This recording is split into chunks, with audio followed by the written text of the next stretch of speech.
안녕하세요. 닥쳐라 정치입니다.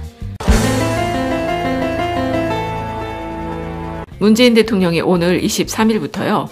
중국의 쓰촨성, 청도에서 열리는 한중일 정상회의에 참석해 시진핑 중국 국가주석과 양자 정상회담을 갖고요. 그리고 아베 신조 일본 총리와도 정상회담이 예정되어 있다고 합니다. 최근에 우리 국민들의 주된 관심사는 바로 북한의 비핵화 관련 이슈와 일본 수출 규제 문제가 아닐까 싶은데요.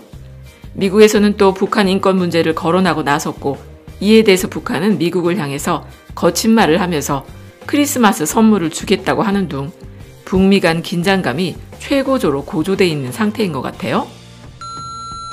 그리고 지난 22일엔 트럼프 대통령이 중국의 시진핑과 전화를 하면서 한반도 문제를 거론해 우리 국민들의 마음을 더 불안하게 만들고 있는데, 물론 예전에도요, 김정은과 트럼프 사이에 갈등이 치솟았을 때 북미 대화가 열렸던 전력이 있긴 하지만, 지금 상황은 그때와는 다르게 트럼프가 국내에서 탄핵안이 상정되는 등 정치적 위기 상황을 겪고 있으니 도무지 어디로 튈지 모르는 시한폭탄 같은 상태라 우리 국민들로선 예전보다 더 걱정스러운 상황입니다.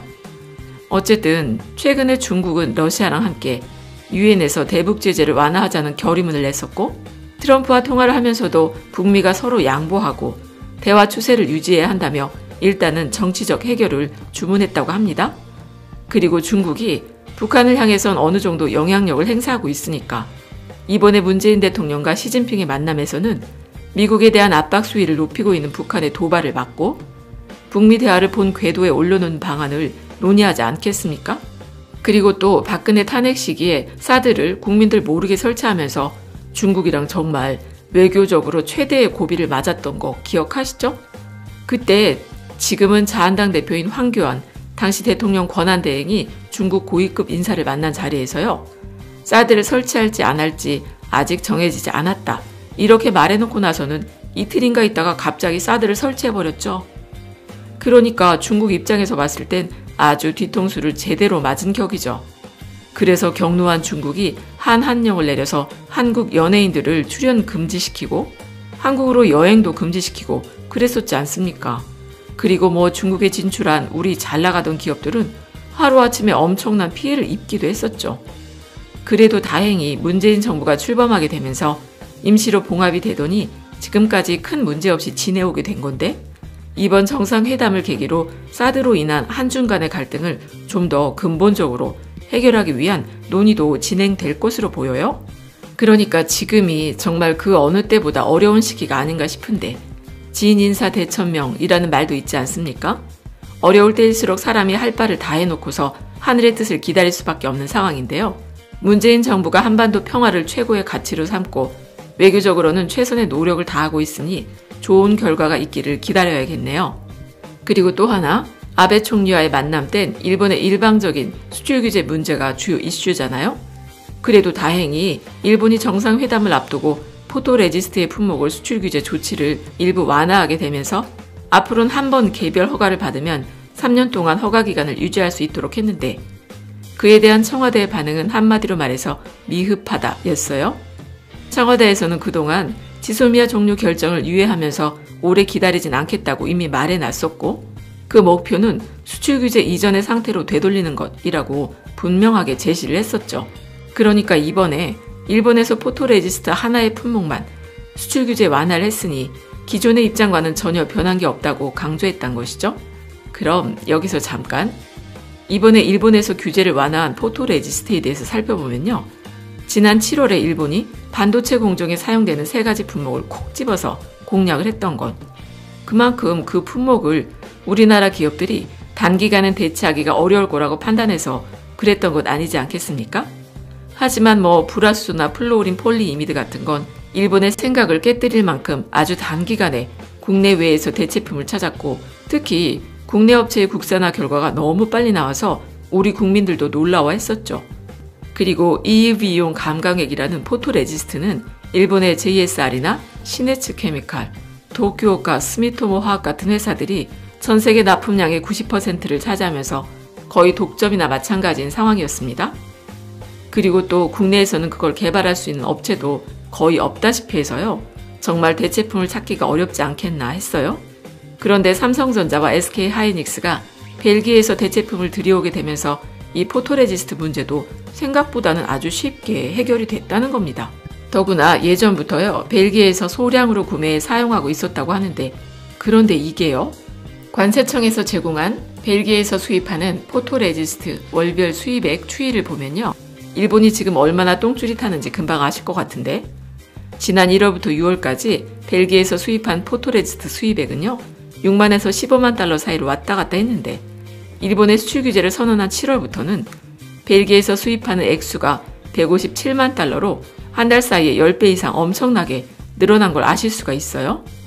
그리고 또 관세청에 따르면 지난 3분기에 벨기에에서 우리나라로 들여온 포토레지스트 수입액은요, 약 459만 6천 달러로 전년 동기 수입액 84만 1천 달러보다 무려 446%나 증가했다는 겁니다. 그러니까 이거는 뭐겠어요? 포토레지스트라는 건 일본에서만 유일하게 공급받을 수 있었던 품목이 애초에 아니었던 것이죠. 그런데도 일본이 우리한테 고마운 줄도 모르고 수출 규제를 하고 나서니 우리 기업들 삼성전자나 SK하이닉스 같은 회사들로선 벨기에를 통해서 급하게 납품을 받으며 피해를 최소화시켰다는 것이죠. 참고로 벨기에엔 세계적인 반도체 연구소 IMEC가 있는데, 그 IMEC와 일본의 JRS, 그러니까 앞에서 일본의 감광액 업체 중 대표적인 기업이라고 소개드린 이 JSR과 벨기에 반도체 연구소 IMEC가 합작해서 설립한 RMQC라는 회사와 협력해 물량 공급을 받았을 거라고 업계는 관측을 하고 있어요. 그리고 지난 3분기 벨기에에서 한국으로 들어온 포토레지스트 중량이 총 0.9톤이라고 하는데, 이거를 또 부피 단위로 환산을 해보면 250에서 260갤런이라고 합니다. 그러니까 반도체 업계에서는 삼성전자가 월 80갤런, SK하이닉스는 월 10갤런 정도를 사용한다고 하니까 250에서 260갤런이면 3개월치 생산 가능 분량 아니겠습니까? 그렇게 7월, 8월, 9월 3개월 동안 확보한 양으로 생산에 차질을 빚지 않았던 것 같아요. 그리고 더 일본이 속이 타는 이유는 지난 11월에요. 한국산업기술진흥원과 앞에서 말씀드린 벨기에 세계 최대 반도체 연구소 IMEC가 공동 연구 개발을 위한 양해 각서를 체결했다는 겁니다. 그러니까 벨기에 IMEC 연구소는 반도체 설계부터 공정과 소자, 그리고 시험 제작 등 모든 공정의 R&D를 지원하는 비영리 반도체 연구소니까 이번 MOU 체결로 한국산업기술진흥원과 벨기에 IMEC 그리고 전자부품연구소 KETI가 소재와 부품, 장비, 인공지능, 사물인터넷 분야에 앞으로 공동 R&D를 추진한다고 하니까 정말 일본발 위기가 우리 산업 발전에 큰 기회가 된 셈이 됐단 것이고, 일본은 포토레지스트 규제는 이제 별 무의미하다고 판단한 것 아니겠습니까?